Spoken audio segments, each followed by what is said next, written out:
সুপ্রিয় শিক্ষার্থীবৃন্দ, আশা করছি তোমরা প্রত্যেকেই ভালো আছো, সুস্থ আছো। তোমাদের প্রত্যেককে আজকের অনলাইন ক্লাসে স্বাগত জানাচ্ছি। প্রিয় ছাত্রছাত্রীবৃন্দ, আজকের অনলাইন পাঠ উপস্থাপনায় তোমাদের সঙ্গে রয়েছি আমি মোহাম্মদ আব্দুল হাই, প্রভাষক, রাষ্ট্রবিজ্ঞান, নোয়াখালী সরকারি কলেজ, নোয়াখালী।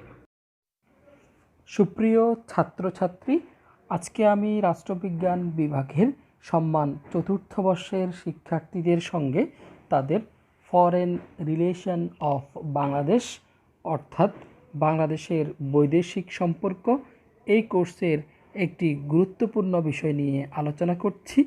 আজকের লেকচারে যা নিয়ে আলোচনা করব তা হলো ফরেন পলিসি বা পররাষ্ট্রনীতি বলতে কী বোঝায়, ন্যাশনাল ইন্টারেস্ট বা জাতীয় স্বার্থ বলতে কী বোঝায়, the aims and objectives of the foreign policy of Bangladesh অর্থাৎ বাংলাদেশের পররাষ্ট্রনীতির লক্ষ্য ও উদ্দেশ্য।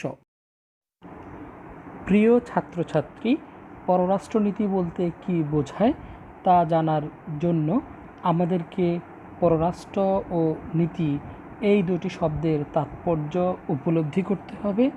নীতি বলতে সাধারণত আমরা বিশেষ উদ্দেশ্য সাধনের জন্য প্রণীত কার্যাবলীকে বুঝি।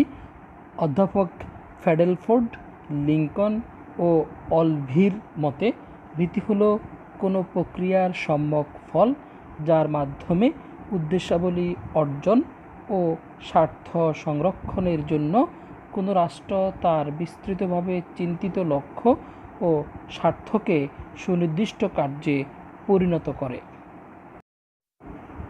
প্রিয় ছাত্রছাত্রী, কোনো রাষ্ট্রের নীতিকে দুই ভাগে ভাগ করা যেতে পারে। এক, ডোমেস্টিক পলিসি বা অভ্যন্তরীণ নীতি। দুই, ফরেন পলিসি বা পররাষ্ট্র নীতি। প্রিয় ছাত্রছাত্রী, আমি আমার আলোচনার এ পর্যায়ে পররাষ্ট্র নীতি বলতে কী বোঝায় সে সম্পর্কে আলোচনা করছি। ধারণাগত দিক থেকে দেখতে গেলে বলা যায় যে পররাষ্ট্র নীতি হলো কোনো রাষ্ট্রের জাতীয় নীতির সেই অংশ যা বহির্বিশ্বের সাথে যুক্ত। এ সম্পর্কে অতি সংক্ষেপে ঊনবিংশ শতাব্দীর প্রুশিয়ার বিখ্যাত কূটনীতিক ও রাজনীতিবিদ অটো ভান বিসমার্ক চমৎকারভাবে বলেছেন, the extension of domestic policy is foreign policy, অর্থাৎ অভ্যন্তরীণ নীতির সম্প্রসারণই হলো পররাষ্ট্রনীতি। এজন্য আমরা বলতে পারি পররাষ্ট্র নীতি হলো কোনো রাষ্ট্রের সেসব কার্যের ধারা যা সে দেশ তার রাষ্ট্রীয় স্বার্থ সংরক্ষণের কারণে তার সীমারেখার বাইরে অবস্থিত অন্যান্য দেশের সাথে যোগাযোগ রক্ষা করার জন্য সম্পাদন করে থাকে। প্রিয় ছাত্রছাত্রী, আমি আমার আলোচনার এ পর্যায়ে জাতীয় স্বার্থ বলতে কী বোঝায় সে সম্পর্কে আলোচনা করছি।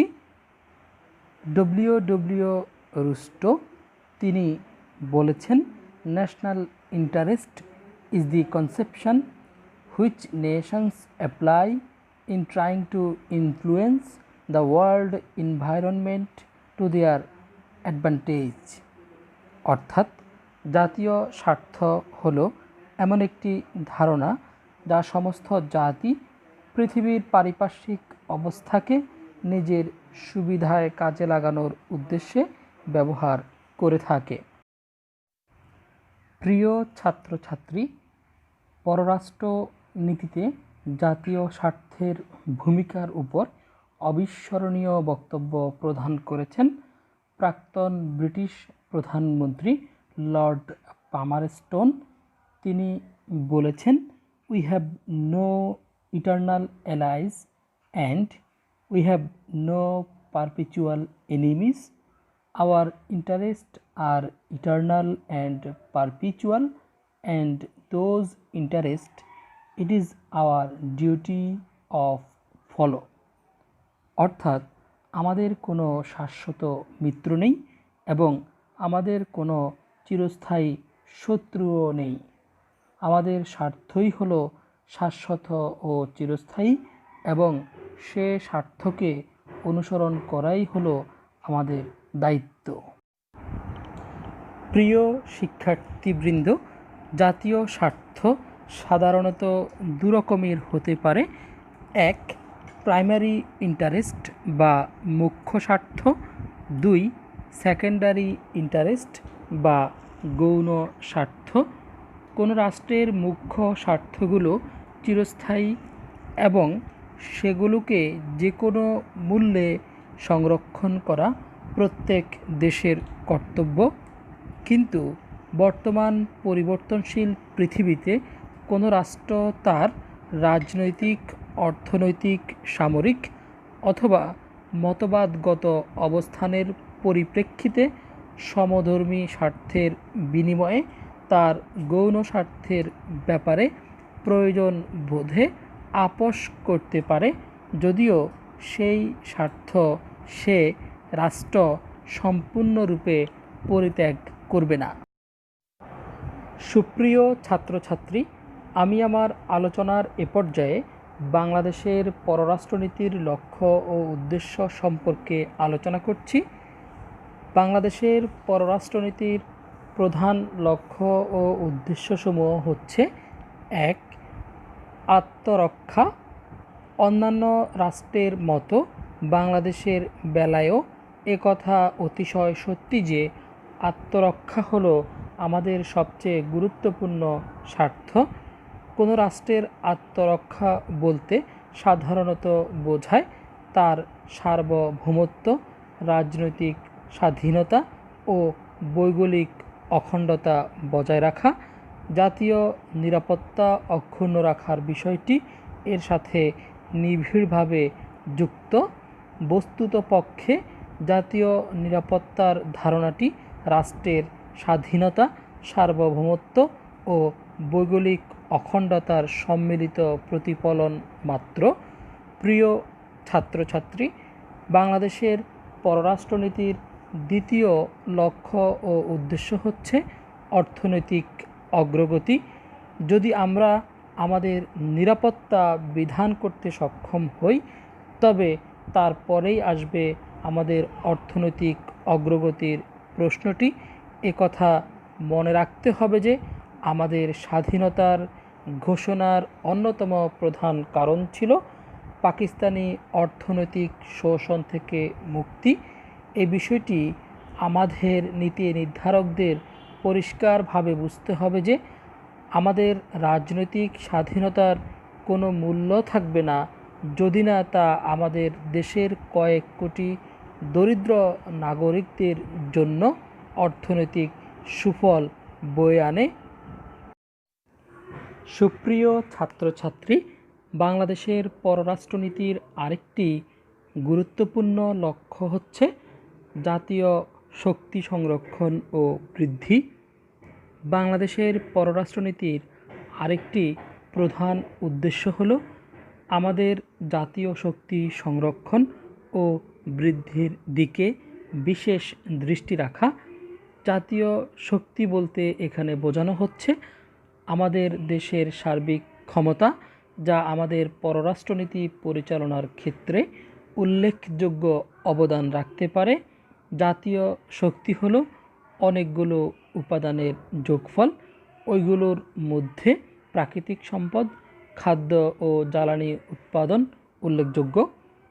বাংলাদেশের জন্য এটা অত্যন্ত গুরুত্বপূর্ণ যেন সে উল্লিখিত সম্পদরাজির উপর তার পরিপূর্ণ নিয়ন্ত্রণ বজায় রাখতে পারে এবং সেই সাথে তার সমুদ্রের তলদেশ ও অভ্যন্তরীণ জলসীমার মধ্যে অবস্থিত সম্পদসহ অন্যান্য সম্পদের উপর যে কোনো রকম বৈদেশিক দাবিকে নস্যাৎ করে দিতে পারে।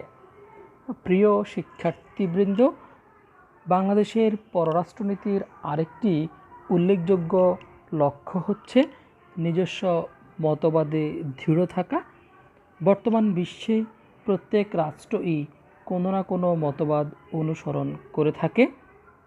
বাংলাদেশের ব্যাপারে বলা যায় যে সে ধনতান্ত্রিক অথবা সমাজতান্ত্রিক, এ দুটি পরস্পর বিরোধী মতবাদের কোনোটিই পুরোপুরিভাবে অনুসরণ করে না, বরং সে অধিকাংশ আফ্রো এশীয় দেশের সাথে একাত্মতা ঘোষণা করে জোট নিরপেক্ষ রাজনীতি অনুসরণ করে।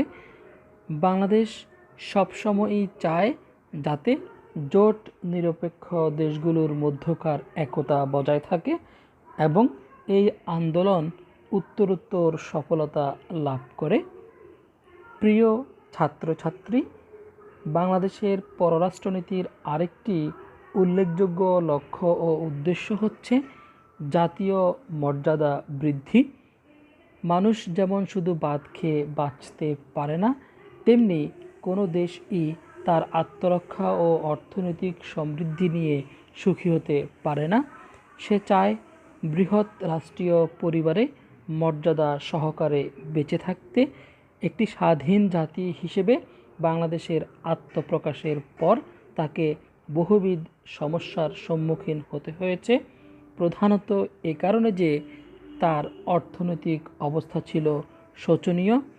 এই অবস্থায় তাকে সাময়িকভাবে পর নির্ভরশীল হতে হয়েছে এবং এজন্য আমাদেরকে তলাবিহীন ঝুড়ি ইত্যাদি অবমাননাকর মন্তব্য সহ্য করতে হয়েছে, কিন্তু এটা চিরদিনের জন্য চলতে পারে না।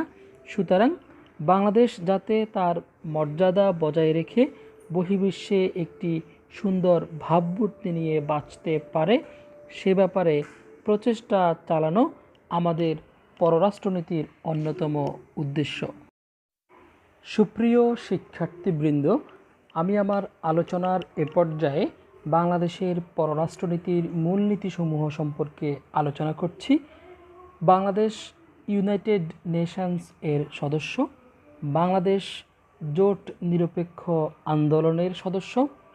সুতরাং এই দেশটি স্বভাবতই সম্মিলিত জাতিপুঞ্জের সনদ ও জোট নিরপেক্ষ আন্দোলনের মূলনীতিসমূহ অনুসরণ করে।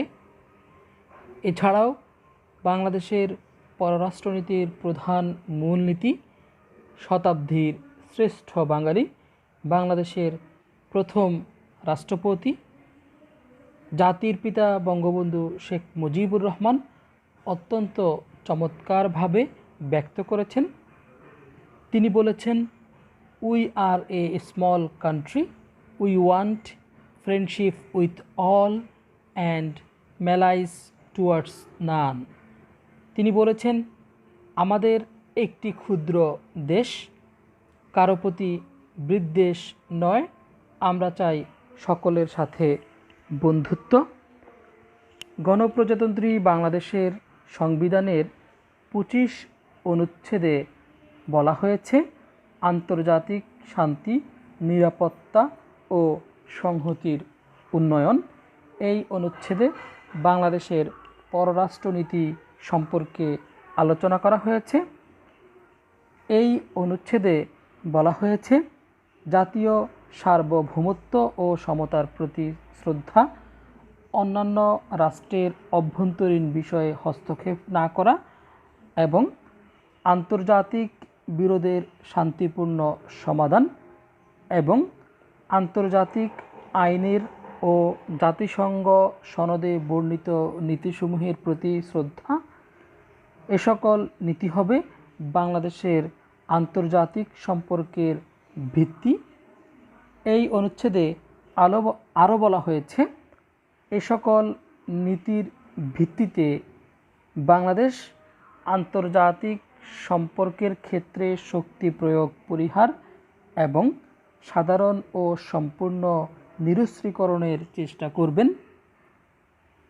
এই অনুচ্ছেদে আরও বলা হয়েছে, এ সকল নীতির ভিত্তিতে এই রাষ্ট্রটি প্রত্যেক জাতির স্বাধীন অভিপ্রায় অনুযায়ী পথ ও পন্থার মাধ্যমে অবাধে নিজস্ব সামাজিক, অর্থনৈতিক ও রাজনৈতিক ব্যবস্থা নির্ধারণ ও গঠনের অধিকার সমর্থন করবেন। এই অনুচ্ছেদে আরও বলা হয়েছে, এ সকল নীতির ভিত্তিতে বাংলাদেশ সাম্রাজ্যবাদ, ঔপনিবেশিকতাবাদ ও বর্ণ বৈষম্যের বিরুদ্ধে বিশ্বের সর্বত্র নিপীড়িত জনগণের ন্যায়সঙ্গত সংগ্রামকে সমর্থন করবেন। বাংলাদেশ পররাষ্ট্রনীতির অন্যতম লক্ষ্য হচ্ছে বিশ্ব শান্তি প্রতিষ্ঠা। বাংলাদেশ যে শান্তি কামনা করে তা 1972 সালের জানুয়ারি মাসে শেখ মুজিবুর রহমান দেশের মাটিতে পা রাখার সাথে সাথেই ব্যক্ত করেছিলেন। তখন তিনি দ্ব্যর্থহীনভাবে ঘোষণা করেছিলেন যে, আমি বাংলাদেশকে প্রাচ্যের সুইজারল্যান্ড হিসেবে দেখতে চাই। প্রিয় ছাত্রছাত্রী, আমি আজকের ক্লাসে তোমাদের সঙ্গে যা আলোচনা করেছি তা হলো পররাষ্ট্র নীতি কী, জাতীয় স্বার্থ কী, বাংলাদেশের পররাষ্ট্রনীতির প্রধান লক্ষ্য ও উদ্দেশ্যসমূহ, এবং সবার শেষে আলোচনা করেছি বাংলাদেশের পররাষ্ট্রনীতির মূল নীতিসমূহ। প্রিয় ছাত্রছাত্রী, তোমরা ভালো থাকবে, সুস্থ থাকবে। তোমাদের প্রত্যেকের সুস্বাস্থ্য, দীর্ঘায়ু ও সর্বাঙ্গীন মঙ্গল কামনা করছি।